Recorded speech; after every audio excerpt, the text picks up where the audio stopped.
contra o governador Carlos Moisés da Silva. A sessão do Tribunal Especial está marcada para as 9 horas da manhã na Assembleia Legislativa. Os membros do tribunal, 5 desembargadores e 5 deputados estaduais, vão analisar o relatório da desembargadora Rosane Portela Wolff, que vai recomendar se a denúncia deve ser aceita ou se o processo deve ser arquivado. Para que o relatório seja aprovado, são necessários 6 votos favoráveis.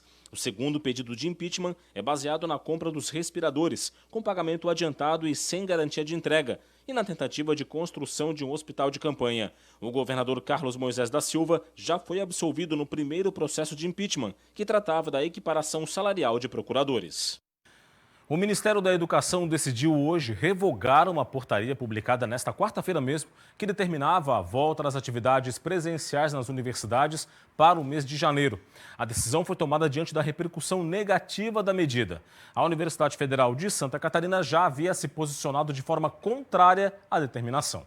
A instrução normativa divulgada pelo Ministério da Educação determina o retorno às aulas presenciais a partir do dia 4 de janeiro de 2021 para as instituições reguladas pelo MEC, como as universidades federais, institutos federais e faculdades particulares. Só as universidades estaduais não são alcançadas pela portaria, mas a Universidade Federal de Santa Catarina decidiu em reunião na manhã desta quarta-feira manter o sistema remoto de aulas até maio do ano que vem. O entendimento na UFSC é de que o MEC contraria a ciência e desconsidera a complexa estrutura da instituição. E é hora de falar sobre os números da pandemia de coronavírus em Santa Catarina. Nas últimas 24 horas, o estado registrou 46 mortes provocadas pela doença.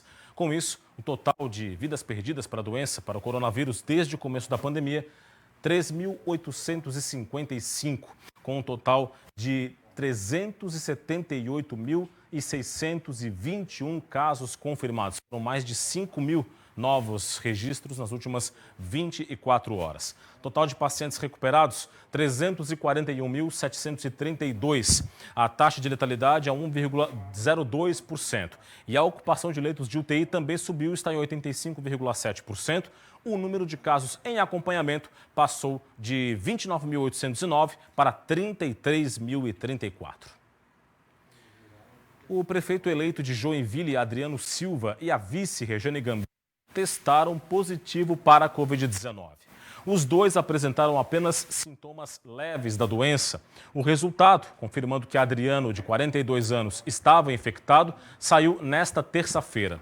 Esse resultado do exame no caso da vice, Rejane, de 53 anos, foi divulgado na manhã de hoje. Adriano Silva e Rejane Gambim permanecem em isolamento conforme recomendação médica. E agora é hora de análise política aqui no Band Cidade com Roberto Azevedo. Roberto, muito boa noite para você. Os prefeitos hoje, Roberto, cobraram do governo do estado, uma atuação mais firme relativa à pandemia de Covid-19. A percepção é de que o estado deixou um pouco solta a questão? Eu acredito que é um problema conceitual, tá, Rodrigo? Problema conceitual. Boa noite a você que nos assiste, esqueci de dizer. É um problema conceitual porque os prefeitos foram pressionados para que eles tomassem as rédeas da situação, mas não foi isso que aconteceu. O que vai acontecer agora é uma definição de uma nova ação do governo. Lockdown está afastado, não há esta possibilidade. A atividade econômica não suportaria e as pessoas, cá para nós, não respeitariam. Este é o grande problema. As pessoas não respeitam as orientações das autoridades. As pessoas tratam a situação da Covid como já passou, quando o lógico é imaginar que vai passar. As pessoas chegam no final de semana, relaxam, desopilam, vão para a balada, vão se reunir, tiram a máscara. Tudo que as autoridades sanitárias dizem que não é para fazer.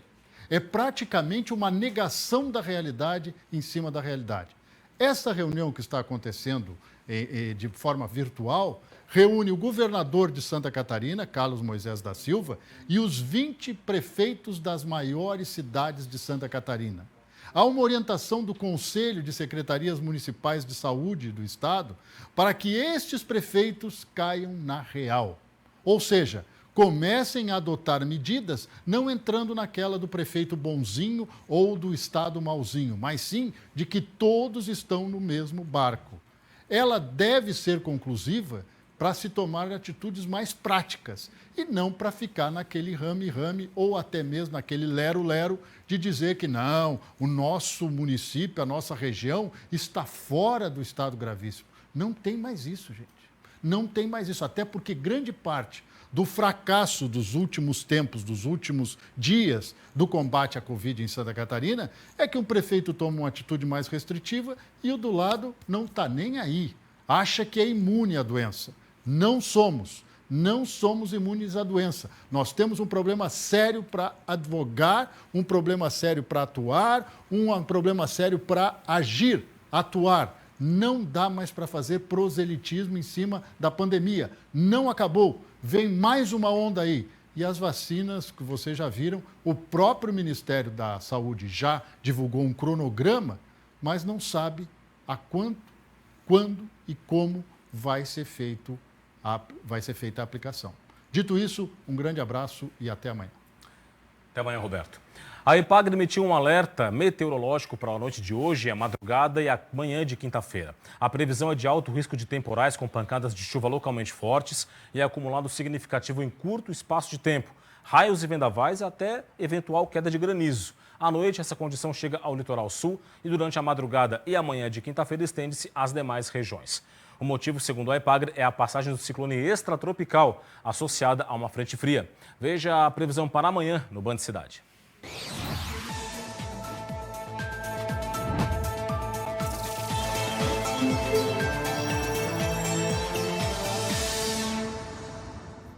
O dia vai ser instável com pancadas de chuva e temporais localizados na madrugada e manhã. Ao longo da tarde e da noite, as condições do tempo melhoram de forma progressiva. As temperaturas vão estar altas, com sensação de ar abafado por causa da alta umidade do ar.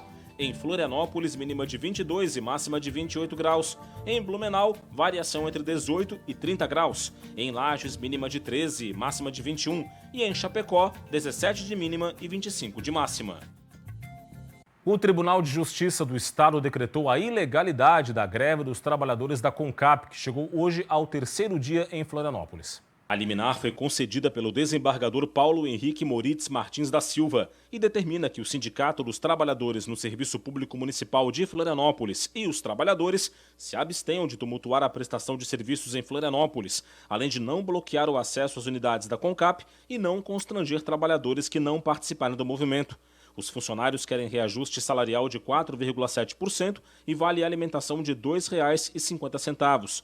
A Prefeitura alega estar impedida por lei federal de considerar aumentos até 2021 por causa da pandemia.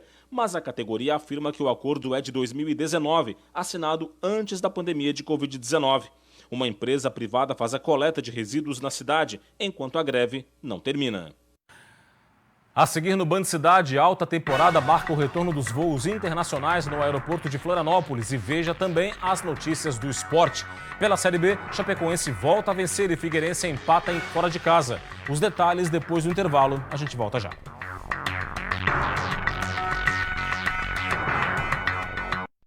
Band Cidade.